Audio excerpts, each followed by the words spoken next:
J13, 2024, July 13th, an assassination attempt on Trump almost ends his life, but miraculously he only got a nick in the ear. Just a reminder of how close this actually was, where this bullet was going to connect with him initially, but because of the way he tilts his head and moves it at the last second or fraction of a second, just how it passes. So let's watch this. What happened?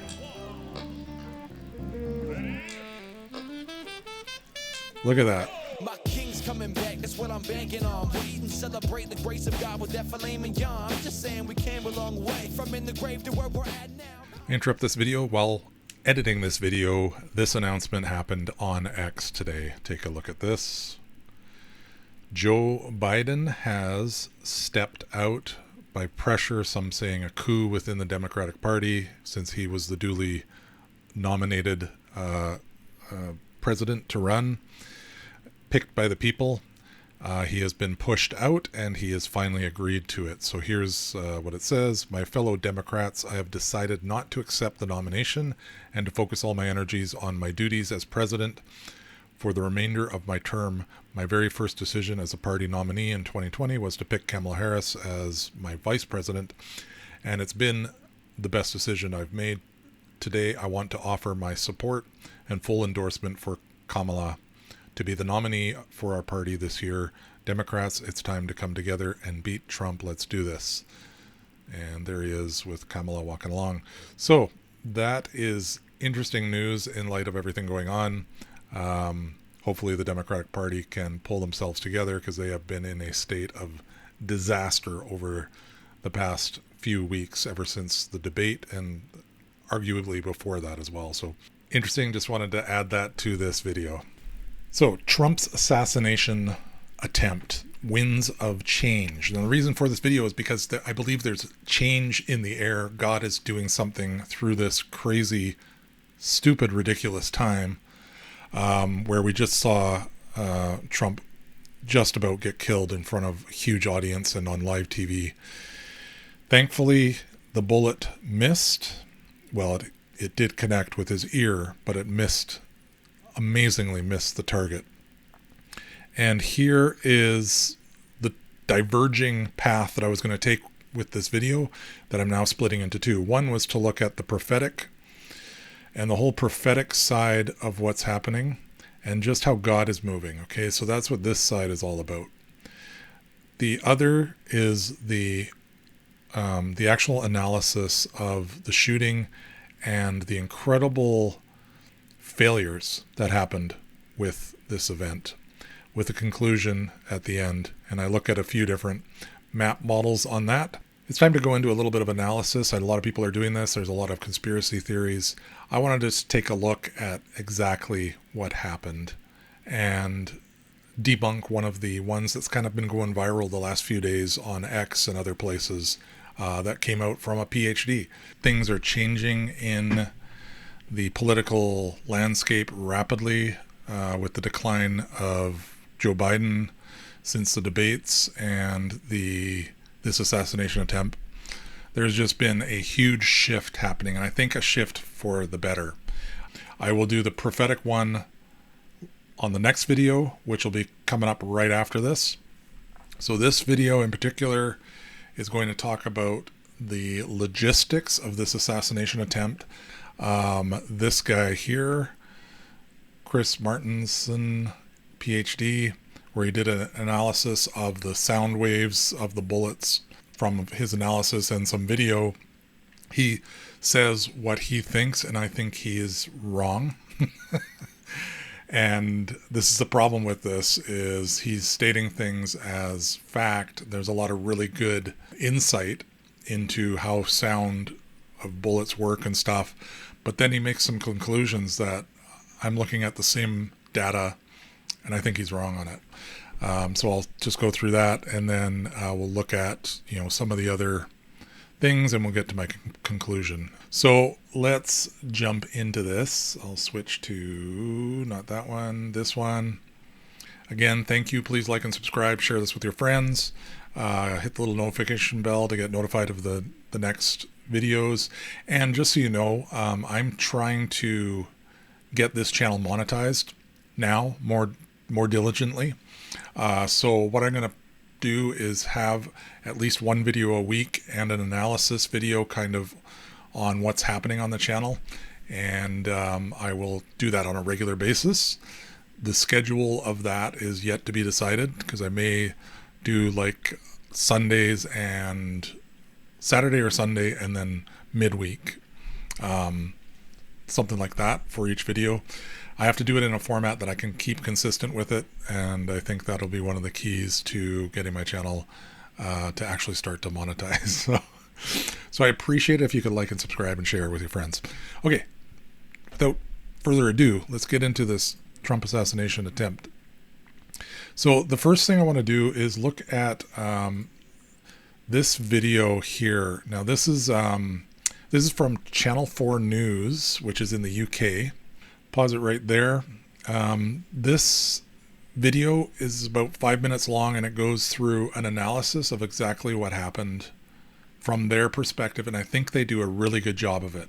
Then we'll go into the analysis from this doctor, and then I will debunk his analysis. And there's a couple things I'm going to point out along the way. Okay, so, and I don't completely disagree with his analysis, so I'm not saying that. There's just some key things that I think he got wrong, and I'll explain why I think that. So let's take a listen to this. He's due to speak on this stage at the front. Around 450 feet away is the AGR International Building, a bottle manufacturing business where Thomas Crooks will eventually take his shot. And here, behind Trump's stage, there are 3 bleachers filled with his fans. At around 5:07, one of those fans, positioned here, films a man who appears to have the same outfit and hair as Crooks, milling around the AGR building and looking up at the roof. We're able to sync the live stream with the footage shot from the bleachers by using this Elvis song, If I Can Dream, which is playing in the background, and by matching what you can see on the screen. Now they're synchronized, let's wind it back. Look again. You can see this is the exact moment snipers climb onto the roof behind Trump's podium as a person matching the description of Crooks is walking near the building. Just after 5:30, this photo and a description of Crooks is circulated by police to the Tactical Command Center. It was taken around 5:10 at the event, though it's unclear where he was at the time. God bless the USA. Back at the rally and now running more than an hour late, Trump arrives just after 6 p.m, flanked by a Secret Service detail. After a few minutes of greeting and amping up the audience, Trump begins to speak. This is a big crowd. This is a big, big, beautiful crowd. At 6:09, people listening to Trump from here, outside the event, start to panic. Look, they're all pointing. Again, using the audio from the footage, we're able to match it to the exact moment in Trump's speech. There he is right there. The crowd spots Crooks, who is now lying down on the roof of the building. Less than 2 minutes before the first shots are fired, the footage shows police walking around the building, seemingly unable to see what these onlookers can. That is so There he is crazy. Right there. Right there, see him? He's laying down, see him? Yeah, he's laying down. In another video, filmed at the exact same moment from the main crowd, we see the snipers have turned in the direction of the gunman Crooks, who, remember, is in position on the roof here. People with sight of Crooks get increasingly worried. When they first try to alert police, there's still 1 minute and 27 seconds until Trump is shot. Officer, people in our country that shouldn't be here. Dangerous people. Criminals. We have criminals. We have drug dealers. We have people that should not be here. Right on the roof. It's much tougher. 1 minute and 7 seconds before the first shots are taken, sitting behind Trump in the bleachers, this person also seems to spot something. And with just 11 seconds to go, this soldier, who appears to be behind the bleachers, makes a hand signal, but it's not clear what it means. Now there are only 9 seconds before the first shot is fired. We have 4 different vantage points of the imminent attack. On the main camera, we see Trump speaking about immigration. From a second angle, filmed from the bleachers behind Trump, we see a Secret Service officer tell a photographer to move. From our third point of view, outside the event, near the rooftop, people start to run. And from this fourth video, filmed in the crowd, we see a sniper poised for action. Then the shots are fired. Take a look at what happened. Trump ducks beneath the podium, and Secret Service personnel immediately leap on top to protect him. We hear 9 shots, though it's not clear which are fired by Crooks and which by law enforcement. And then one more. We do know at least one of these shots killed rally attendee Corey Competore and seriously injured 2 others. In this video, filmed near Crooks' rooftop, we hear the fate of the gunman, just 31 seconds after the first shot. He's dead. I just seen his hair go up. They shot him in the head. He's dead. Holy 13 seconds later, the Secret Service confirms Crooks has been neutralised. We good? Shooters down. Are we good to move? They pull the bloodied former president to his feet and move him off stage, as the crowd films and chants. Almost immediately after the shooting, people began examining the security decisions that ultimately allowed Thomas Crooks to open fire on Donald Trump. Director of the Secret Service, Kimberly Cheetle, has told ABC News the shooting was unacceptable. Homeland Security called it a security failure. How is it that an hour before the shooting, snipers were in position while a man who looked like Crooks scanned the building? Around 40 minutes before, police were circulating a photo of Crooks. And minutes before, the crowd was raising the alarm that a man was on the roof overlooking the rally. He's laying down. See him? Yeah, he's laying down. Trump was still allowed on stage to speak, almost assassinated, and a man lost his life. All I can say is there's just so many things there that... I mean, the police were circulating. Apparently, they saw this guy at least 20 or more minutes before, and I've actually heard even an hour before. And the image that they showed, which kind of looked like from above, of a picture of Crooks looking with the shirt that he was wearing that day, was circulated around to the police saying there's this suspicious guy. He was seen with a rangefinder pointing where Trump would be speaking to get distance, and I don't know if he was near the building or not when at that point. Then you can see him walking in the background right at the building that he's going to be climbing up on later. Then when he's on the building for 2 to 3 minutes, people are seeing him on the roof of the building. And there's another video, I couldn't find it here, where they're saying, he's got a gun. He's on the roof. He's got a gun. And they could see him bear crawling his way up the roof with a gun in his, I don't know how he had it, but, and then he was sitting there, and it seems like the snipers are on the roof behind Trump were pointed in the direction of that. Now, on the last video, I kind of said it looked like maybe that sniper right at the peak of the roof took the first shot, the one who had the rifle on a tripod. I don't think they actually took any shots in that first 3 shots that go off. I don't think they took any shots. In fact, they kind of pulled back as if they were surprised that there were gunfire. There's another vantage point which shows a helicopter flying, and it shows the view that there's actually a tree obstructing. Okay, this is another one that kind of shows. Actually, I'll show this one later. I'm going to take a look at this other guy that I believe has been debunked, and that's this guy, Chris Martens. He has some really good points. We'll just try and pick up some of it here. I found it hard to find the right place to watch his video, so I'll see if I can find the right section of this. Let's listen to what he has to say here. Of the shooter and how far away the shooter was. So that 0.2 I count off of this video 15.8 seconds from the very first to the very last shot. So the AP article that said, Crooks took a shot and was neutralized by snipers within seconds, what they meant was 15.8 seconds, unless I have this story wrong.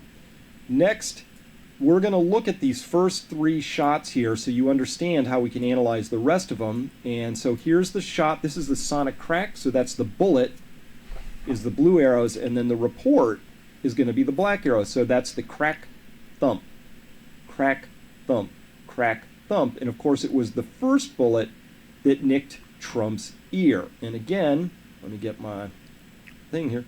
Here's what it sounds like. Okay, so now I've just isolated the sound. There it is. Okay, whoops, sorry. There's 0.22 seconds between the crack and the thump, and knowing a little bit about the type of the bullet that was used and the caliber of it and the air conditions and things like that, you can estimate the distance of the shooter and how far away the shooter was. So that 0.22 second gap between the crack and the thump is very important because it helps us identify that a gun is being shot from that distance. If there were any other lengths, like if we saw a crack thump, we would clearly see that that was 2 separate weapons because assuming the first and the last crack thumps were the same distance apart. So if there's any variation between the crack and the thump, that's when you say, oh, that's a different weapon. So that's one way. The other way is just the tenor, just the sound of the weapon. Does it sound different? Now, this is interesting. This woman here had put up a video on TikTok that we can tell a lot from it. So we're going to bring it up here because this is one of the only videos that I know about that shows, I think, the first stand victim getting shot. So here we go. Side of Trump. I'm over on the far right or far left of Trump. These are the same bleachers. Watch the top left. These are the same exact bleachers. These are to the left of Trump. Those shots. Okay. What I've done here is, so I just want us to look at, I just pulled out that one tiny section. You can clearly see a bullet careening off of this railing up here, and it does it with enough force to atomize and vaporize. And so I think this is an important clue. We'll see. So let's just look at that over and over again. Pew! Did you see that? Again. Pew! See that? Okay, whoops, one more time. And again. So you can clearly see this shot happening. Now, this gentleman who's right, and get my laser pointer back, this gentleman right here is in a very, very distinctive American flag shirt of some kind. You can see him hunch over there a little bit, and I'm pretty sure that that shot that you see careening off the rail struck him first. And the reason I think that struck him first, because we showed this before, is from this video that's after the fact. We're on the right side of the stands. You can see he's being brought down.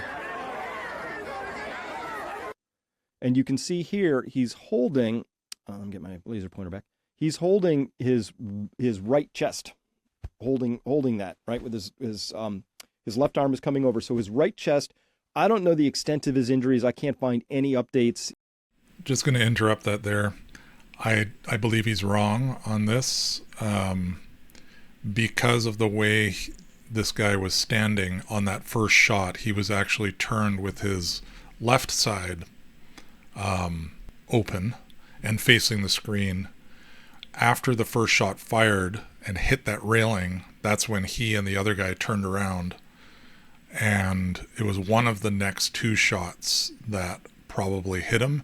And I think this is the guy who actually got hit, not necessarily where his top hand is holding, but where his lower hand is holding, down here. Oh wait, you can't see my... In the media. There's my mouse. So he's holding here, like he's holding his shirt on, but he's also holding down here. And I think this guy was hit, if it's who I'm thinking of, he was hit in the liver. But I still think because it's on this side of his body that it wasn't the first shot. There was another video that said that it appeared that the bullet came from a different direction and hit that guy and the railing and another guy that was off to the side. that was up on the back of the stands, and that maybe the bullet came across this way through the back of the stands, hit the railing, and hit two guys. But the one guy that appeared to go down, I don't have that video here, but he appeared to go down. He was actually just ducking down. He didn't actually get injured. He's seen later popping up and looking around, and he was fine. But this guy was hit, and I think it was the second or third bullet that actually hit him. Or it could have even been the volley of bullets that came after that. So let's continue listening to what he has to say here. Media right now, so we're going to be watching out for that. But if he was struck in that upper right chest and the bullet still managed to take something off of the railing into a puff, we see a very clear puff there. I don't think that's a 223 round. 223 round, a little 55 or a 62 grain bullet. When they hit, they tend to tumble. This would have to have had enough force to have nicked Trump's ear, if I'm right about this being the first shot, nicked his ear, traveled in, struck this gentleman, and still had enough force to vaporize. We see here if the shots came from the rooftop shooter first, then comes across the podium. Trump would have been standing right about there and could have struck somebody standing in the back right where that gentleman was with the flag shirt who got hit. So that's entirely plausible, but except it's a little bit more consistent with a rising shot, because if we put the podium at about 3.5 feet, 4, let's call it 4, we'll put Trump at 6'3", but take 3 inches off, so 10 feet. 10 feet, that bullet goes whizzing by his ear. But if this is why we need all the trajectories, that's why we need all this mapped out, that's why we need an absolute accounting of every single shot taken. If that was the first shot that struck that gentleman, okay? And that's why if I had that unmolested video and I could piece it in, I could tell you exactly. So hold this as just a bunch of conjecture until we have more. But if that gentleman was struck by the same bullet that took Trump's ear, that means that thing must have been on a rising trajectory, because Trump's at 10 feet. And then further back, this guy, his chest is probably at 13, 14 feet. It's higher in the air. That would have been more consistent with a shot fired from lower down that was then rising instead of a shot fired from the roof, which would have been declining and coming down. Okay, just going to interrupt that too. I think, like he's saying, it's conjecture, which it is. But I've seen footage from the building that shows that it's where it's sitting. It is actually at a little lower elevation. So this building back here, right here, and this green line he put on here because this is where the shooter was. So he was just behind this green line, hanging over the ridge of the roof there with his gun. So the trajectory was this way, across and over here, and it hit that railing, and then the other 3 shots kind of fanned out from there. So this roof is not that high compared to this stage and these bleachers. And if you see there's a perspective that shows, actually I've got a 3D animation of it that I'll show you in a sec, but it shows that this actually is consistent, that it would not have to rise much at all. Maybe even it could fall and still hit this guy from that perspective. So that's something I disagree with him on as well. Okay, so the audio from video 1, when we look at it here, the first 3 shots we can make complete sense of. Okay, fine. Then there's a 4th shot that arrives, and it does so with the bullet in a report at 0.212 seconds, close enough for government work here, or rough analysis. Here's another bullet and a report, so that's the snap, crack. There's echoes. We see there's echoes, so the bullet makes a and then this sound is echoing, probably off of one of the buildings. We have a lot of flat surfaces back there. So the microphone is here, supersonic crack, and that crack makes it to the microphone, and then it echoes off of something. And so we see the crack and an echo. We could probably very, very accurately estimate how far away that flat surface is off of that echo, and then you get the report itself.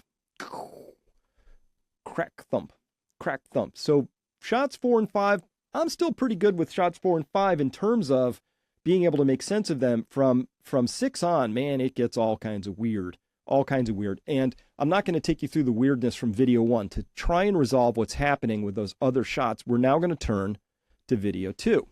This really clarifies everything and makes the entire case.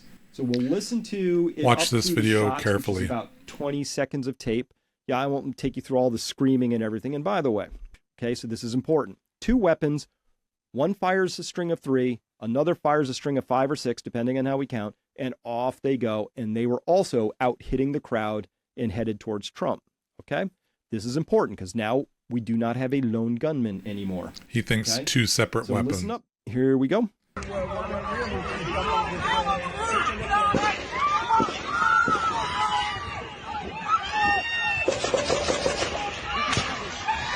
And then that one more. That's the 6 I'm unclear on. Let's listen to this again. Muffled. And then, right? That's what I hear. Oh.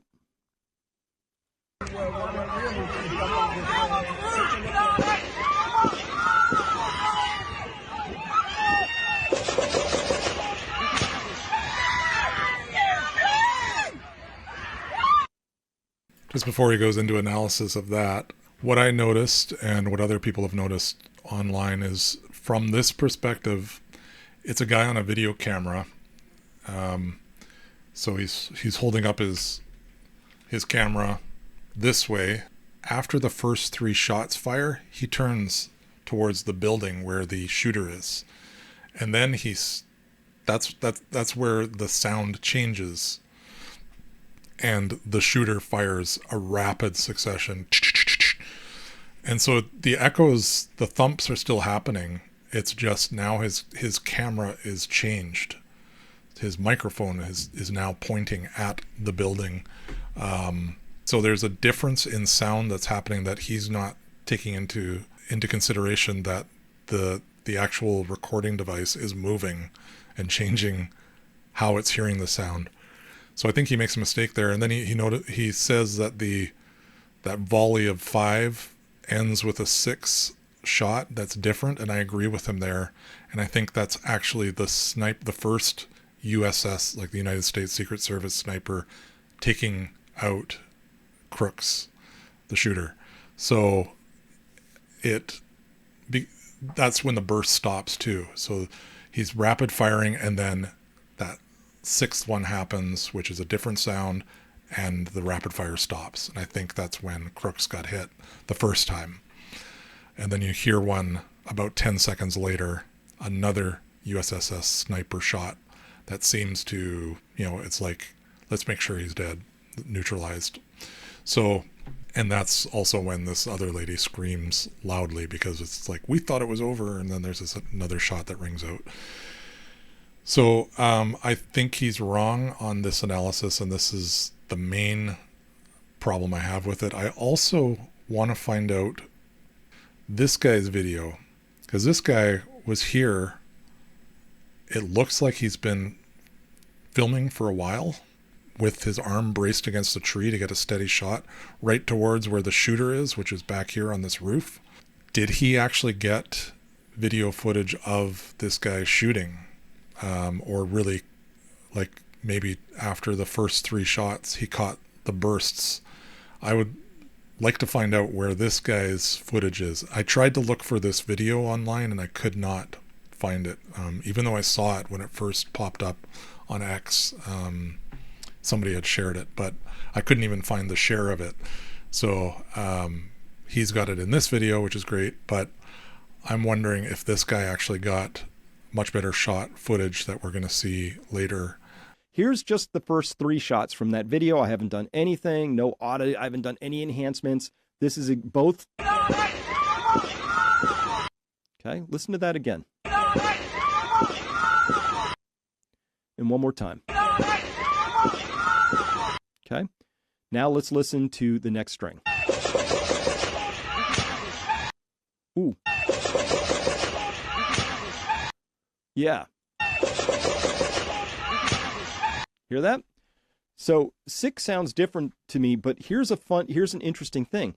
1, 2, and 3, besides being muffled and further away, it doesn't have echoes. Here we have, this is a shot here, this one, this peak. Oh, darn it, I don't have my thing up again. Here we go. So this here is a shot. This is an echo. Very clearly an echo, and a shot in an echo, and a shot in an echo. So this is actually critical evidence, because you hear that, there's echoes coming off. So that also allows us, again, to analyze where was this gun. But first up, we just have an absolutely different sound between the first 3.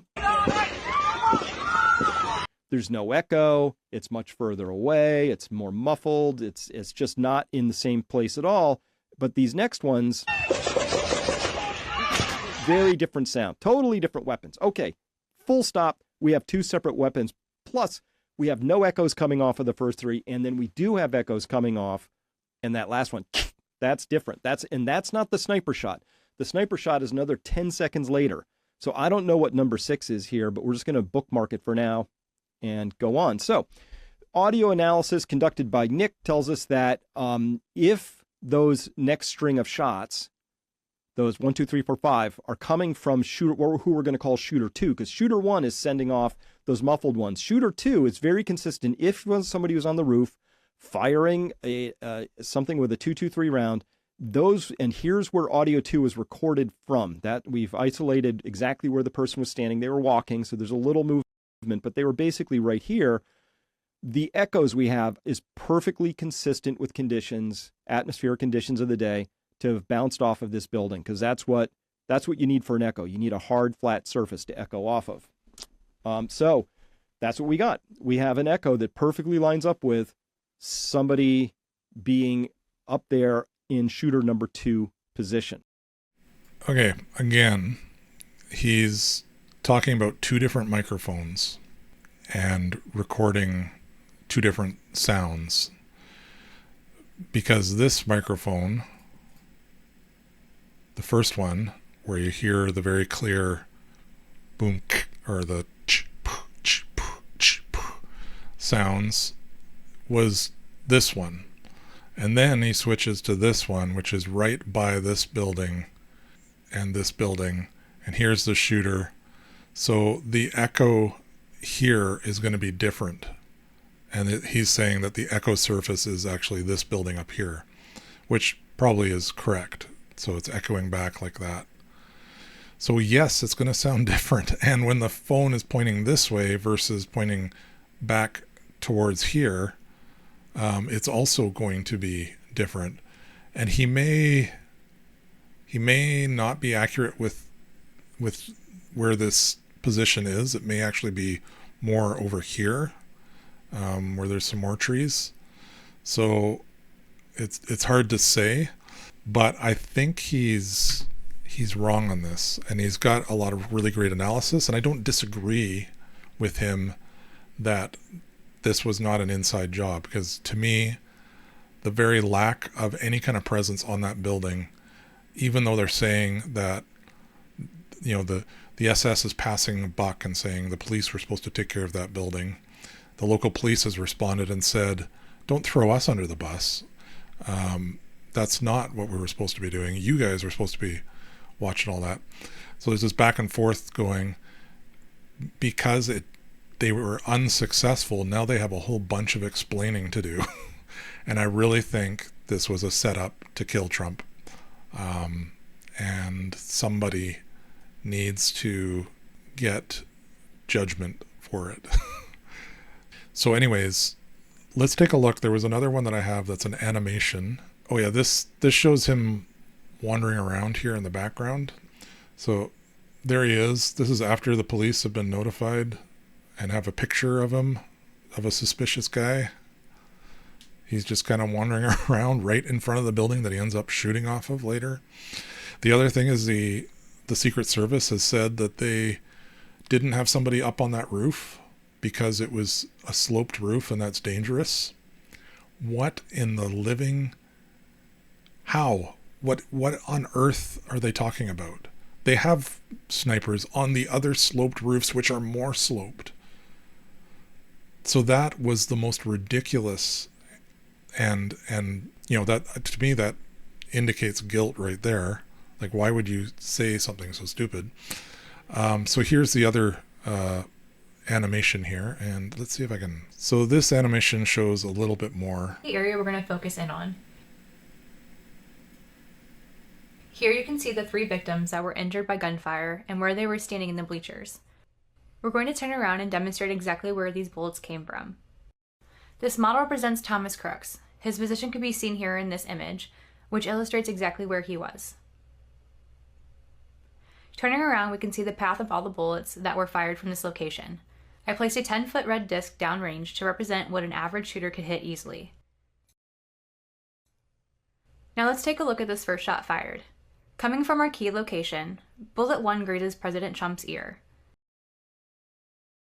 So you can see that because Trump's on an elevated stage, he's actually just above from the perspective of the shooter on that building, which is actually lowered down in elevation. Trump is actually above the bleachers behind. So that doctor's indication that it must have been a rising bullet, maybe coming from a window, was incorrect. This is the same bullet that hits a spectator in the stands. We know this through video evidence. As President Trump is talking, the first shot rings out just after he says, "Take a look at what happened." Something to say. Take a look what happened. We can see the vapor trail of a bullet strike, which is the same bullet that struck President Trump's ear a split second earlier, and this video is this location here. Back at the podium, President Trump is shot and grabs his ear, falling to the ground as more shots rang out.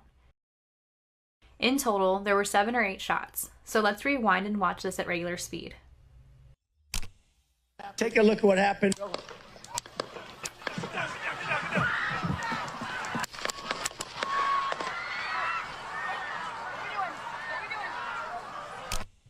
With all that gunfire, it's easy to understand how these spectators were injured, even though they were not the target, including the sole spectator who lost his life that day.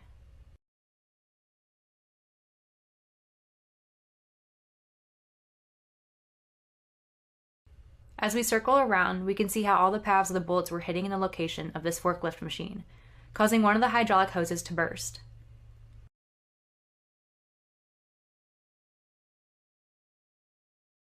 I think they had it wrong as well, mainly because they're showing this guy here getting hit when it actually wasn't him.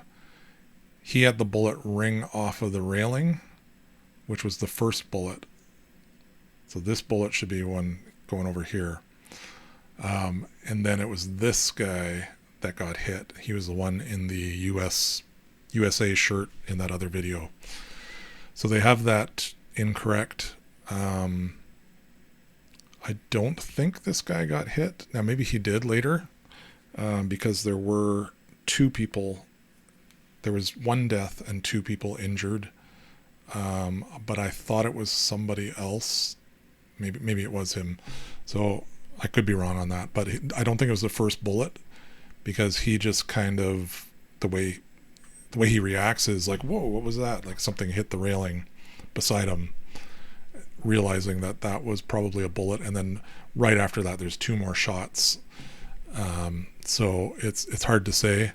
And I might be able to find some video footage on that. This guy here, Oliver Alexander, he also does an analysis of it, and he breaks it down even more from his perspective, and I think I agree with what he's saying. He says, analysis of the footage from the Trump assassination attempt shows that Trump and David Dutch were hit in Crooks' initial 3-shot volley. Corey Compertor and James Copenhaver were struck by Crooks' follow-up volley a few seconds later. So this is what I think is correct. So here's the first 3 shots. He's kind of got it on the image here. And then there's a volley afterwards, and here's those 2 guys, and you can see how this guy's farther over. So let's go see what he says. This wide angle recorded by the Right Side Broadcast Network shows the entire event unfold and shows all 3 bystanders get struck by Crooks. So let's take a look at this because this is important. That chart's a couple of months old, and if you want to really see something that's said, take a look at what happened.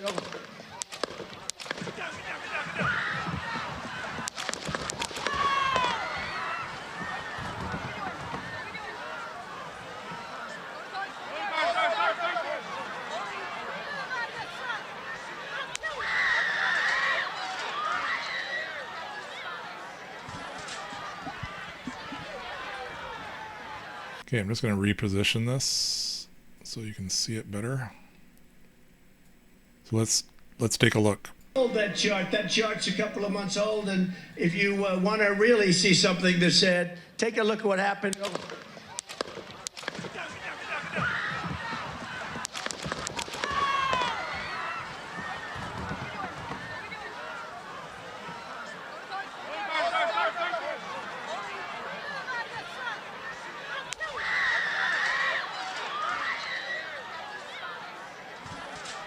Okay, just pausing it there.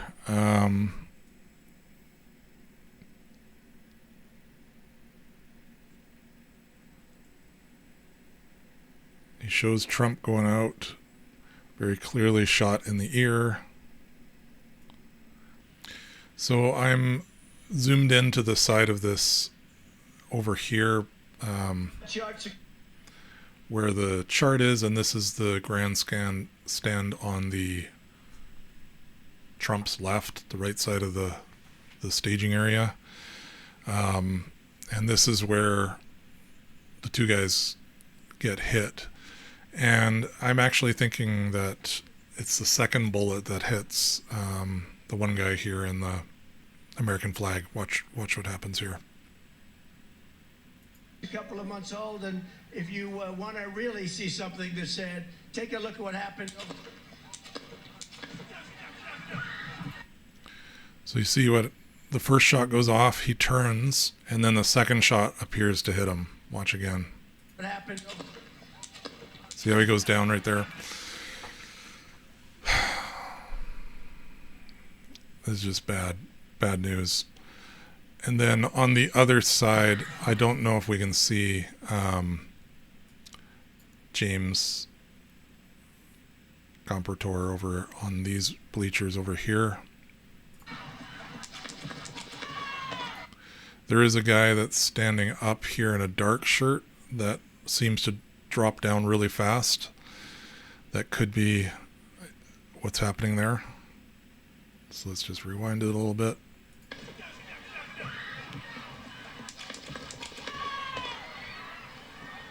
I think that video analysis was a little bit wrong. The wide angle recorded by Right Side Broadcasting Network shows the entire event unfold and shows all three bystanders get struck by Crooks bullets. The first round fired by Crooks impacts the railing visible in the video, quoted here, causing a puff of smoke after grazing Donald Trump. So that's that one here where you can see the puff of smoke coming off of it. Immediately after this, Crooks fires 2 additional rounds, which narrowly miss Donald Trump and strike David Dutch. He is seen reacting to being hit by turning and falling to the ground. So he was the one up here. So that was the one. Okay, so he's saying the same thing that I just said. After a short pause, Crooks fires off a second, longer, more uncontrolled volley of rounds. These rounds are further off target, and the first of them strike Corey Compertor and James Copenhaver. So let's go in on that one. So Corey Compertor is up here. So first bullet glances off Trump, pierces his ear, and then goes off this railing. Second shot, to me, is the one that hit, what's his name? David Dutch. And then the other volley of shots is what this guy is saying hit Compertor and James Copenhaver. I'm terrible with names. So immediately following this, James Copenhaver was also hit. He reacts to being shot by grabbing the rear railing and falling to his knees. So he's showing on this other side over here. We don't need to look at that. As a bonus, this angle also shows that there was no one on the water tower during the shooting. It also shows that red hat guy, who is instrumental to the second shooter theory, peeks up uninjured after the first volley. So there's a guy with a red hat over here that in another video they were saying that he got hit as well, but he didn't. All shots were taken from the same location, consistent with Crooks' known location. So the thing that's good about this video is a wide angle shot, and it shows the sound differently than that guy, than the doctor was showing with his recording. So let's listen to that. The first 3 shots and the burst of shots, the 4 or 5 shots, sound the same from this microphone. That chart's a couple of months old, and if you want to really see something that's said, take a look at what happened.